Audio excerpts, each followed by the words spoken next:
حضرت علی کہتے ہیں یا رسول اللہ میں اور آپ کے کاندھے پہ، آپ میرے کاندھے پہ آئیں۔ میرے آقا نے فرمایا علی تجھ سے نبوت کا بوجھ نہیں اٹھایا جائے گا۔ کتنے سال کے؟ وہ کتنے سال کا؟ یہ 29 سال کا جوان ہے، نبوت کا بوجھ نہیں اٹھایا جا رہا۔ وہ 50 سال کا بوڑھا ہے، چڑھائی ہے، نبوت کے بوجھ کو اٹھایا۔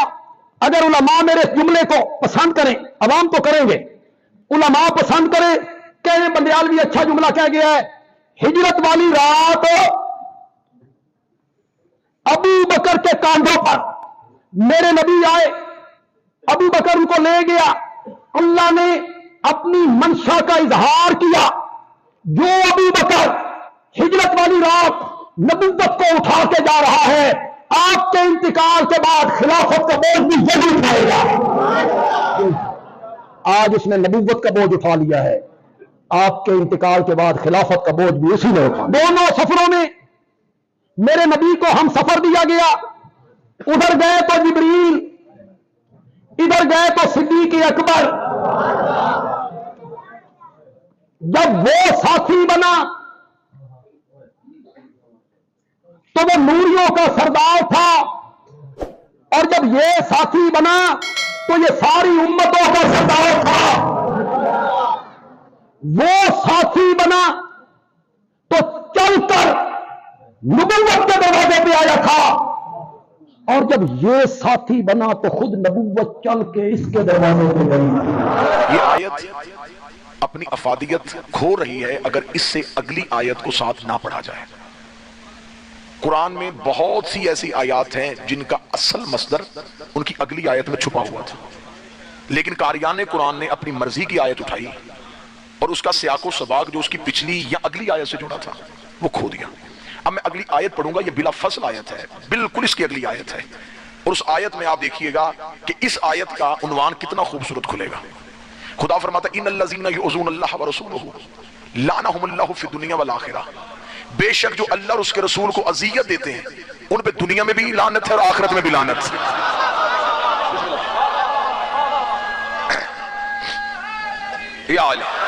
جنہوں نے رسول کو اذیت دی ان پہ دنیا میں بھی لعنت ہے، آخرت میں بھی لعنت ہے۔ یعنی کہ پہلی آیت میں اللہ تولا کر رہا تھا، اگلی آیت میں اللہ تبرہ کر رہا ہے۔ پہلی آیت میں اللہ درود پڑھوا رہا ہے، اس سے اگلی آیت میں اللہ لعنت کروا رہا ہے۔ اور لعنت کس بات پہ کروا رہا ہے؟ جس نے رسول کو اذیت دی ہے، جس نے رسول کو اذیت دی ہے۔ درود کی آیت کھل کے بتا رہی ہے اگر درود کے ساتھ انصاف نہ کیا تو اگلی آیت لعنت کا تعزیانہ لے کے کھڑی ہے، اگر تم نے اس آیت سے انصاف نہ کیا تو پھر اگلی آیت جو ہے وہ لعنت کا تعزیانہ لے کے کھڑی ہے۔ نبی سے پوچھا گیا یا رسول اللہ آپ کو اذیت کب ہوتی ہے؟ فرمایا کوئی جب مجھ سے علی کو جدا کرتا ہے،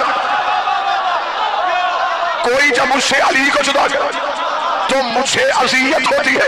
اس کا مطلب ہے کہ اللہ قرآن میں کہہ رہا ہے کہ محمد رسول اللہ کے بعد اگر علی ولی اللہ کو تسلیم کی منزل پہ نہ لے کے آئے تو دنیا میں بھی لعنت ہے، آخرت میں بھی لعنت ہے۔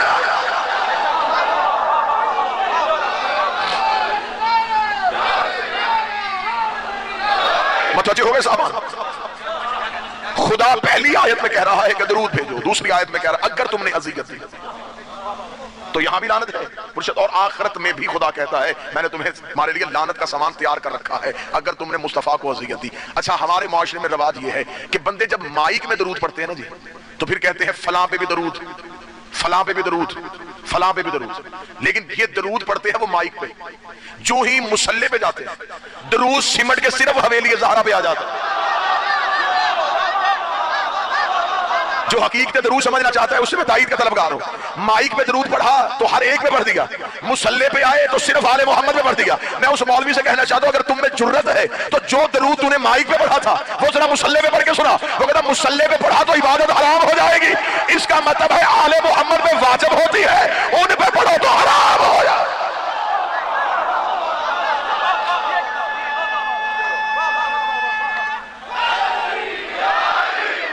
آل محمد پہ درود، جو درود پڑھا ہے تم نے مائک پہ، کتنے کتنے درود پڑھے جاتے ہیں میں کیا بیان کروں، ان پہ بھی درود، ان پہ بھی درود، ان پہ بھی درود۔ یہ درود نماز کے باہر باہر ہے، نماز کے اندر جب آئے تو پھر درود سمٹ کے صرف دہلیز زہرا پہ آ گیا، صرف حویلی زہرا پہ آ گیا۔ انسان جو عبادت کر رہا ہے اس عبادت کی افادیت سے ابھی تک واقف ہی نہیں ہے، یعنی کہ درود پڑھ رہا ہے اور یہ خبر ہی نہیں کہ کن پہ پڑھ رہا ہے، کتنے 100 سالوں سے درود پڑھ رہا ہے، لیکن یہ خبر نہیں۔ میں درود کی بات بعد میں کروں، بندے جو نماز پڑھ رہے ہیں انہیں یہی نہیں پتا کہ ہم کس نیت سے پڑھ رہے ہیں۔ میں کوشش تو کر رہا ہوں کہ خالصتاً عرفان آپ کے سامنے پڑھیں۔ بندے جب نماز کے لیے مصلی عبادت پہ آتے ہیں، اللہ نمازی سے کہتا ہے کہ تو آ گیا ہے، پہلے نیت سنا۔ اچھا، جب وہ بستر سے اٹھا تھا تو اس کی نیت تھی کہ میں نماز پڑھنا چاہتا ہوں۔ اس نے سرد موسم میں وضو کیا، نیت کیا تھی؟ نماز پڑھنے لگا۔ مصلی ڈھونڈا، نیت کیا تھی؟ نماز پڑھنا۔ بابا جی بچھایا، نیت کیا تھی؟ اب یہ بستر سے لے کے مصلی تک اس کی نیت مسلسل نماز کی رہی۔ جب مصلی پہ آگے کھڑا ہو گیا، خدا نے کہا نہیں، اب نیت کر۔ میرے مالک تو نیتوں سے واقف ہے، تو جانتا ہے کہ میری نیت کیا؟ میری نیت یہی ہے نا کہ میں تیری نماز پڑھنا چاہتا ہوں، تو اب تو ہم سے نیت کیوں سنا؟ فرما نہیں، مصلی پہ آ گیا، واجب ہے تجھ پہ۔ نیت مستحب نہیں ہے، نیت نماز کے واجب ارکان میں سے ایک واجب رکن ہے۔ اب تو نیت کر۔ اب بندہ مصلی پہ آیا، اب بندے نے عبادت کے لیے کھڑے ہوتے ہی نیت کیا کی؟ 2 رکعت نماز فجر پڑھتا ہوں۔ بیٹھے نمازی چہرے بیٹھے ہیں، قربتاً اللہ۔ اس کا ترجمہ کرواؤ مولوی سے، اس کا ترجمہ کرواؤ۔ میں نے پہلے کہا تھا درود کا بھی ترجمہ نہیں ہوا، عبادت کی نیت کا بھی ترجمہ نہیں۔ میرا خاموش ہے۔ 2 رکعت نماز پڑھتا ہوں قربتاً اللہ، میرے اللہ میں تیری نماز پڑھنے لگا ہوں، تیرے لیے نہیں۔ بادشاہ حسین سلامت رکھے، تیرے لیے نہیں، قربت اللہ نہیں، قربتاً اللہ۔ میں نماز پڑھنا چاہتا ہوں اس لیے کہ میں تیری طرف قریب ہونا چاہتا ہوں۔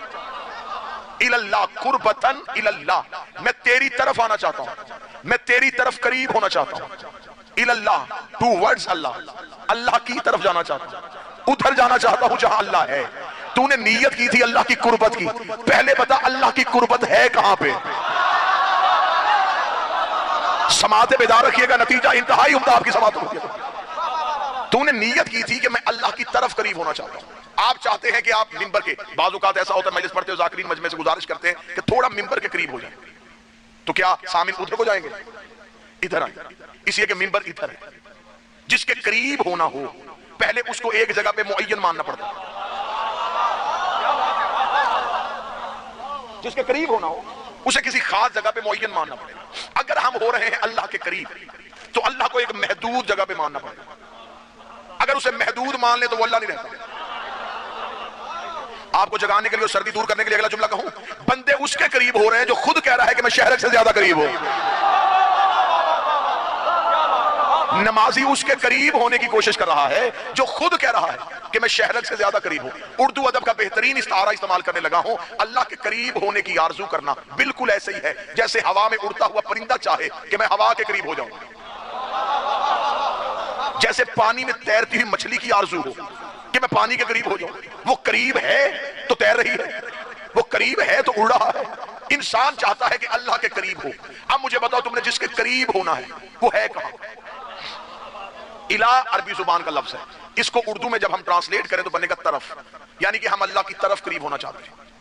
تو طرف ڈھونڈنے کے لیے اللہ کی سمت معین کرنی پڑے گی۔ اب بتاؤ کہ اللہ کس طرف ہے؟ ہر طرف ہے، تو ہم کدھر قریب ہوں گے؟ پھر مجمع جگانے کے لیے جملہ کہوں، اگر اللہ کی طرف نہ ملے تو اللہ کے کوئی طرفدار ہی ڈھونڈ لو۔ بادشاہ حسین ان ہاتھوں کو سلامت رکھے، کچھ ایسے افراد ہی ڈھونڈ لو جو اللہ کے طرفدار ہیں۔